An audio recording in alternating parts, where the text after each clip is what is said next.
بسم اللہ الرحمن الرحیم۔ اس آیت میں بھی رب العزت اہل کتاب والوں کو ہی وارن کر رہے ہیں، دھمکا رہے ہیں، تنبیہ دے رہے ہیں کہ کہہ دیجئے اے محمد صلی اللہ علیہ وآلہ وسلم ان اہل کتاب والوں سے کہ کیوں روکتے ہو تم لوگوں کو اور خود بھی کیوں رکتے ہو اللہ کی آیت کو قبول کرنے سے، اور ان لوگوں کو روکتے ہو جو ایمان لے آتا ہے، پھر تم اس کے لیے پریشانیاں پیدا کرتے ہو، اس کے خلاف سازشیں تیار کرتے ہو۔ تم صبح کو ایمان لاتے ہو، شام کو کافر ہو جاتے ہو، یہ دکھلانے کے لیے ان لوگوں کو جو پختہ یقین والے ہیں، ایمان والے لوگ ہیں،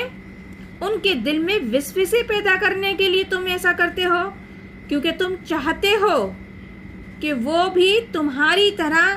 بھٹکا ہوا راستہ اختیار کر لیں، جبکہ تم خوب اچھے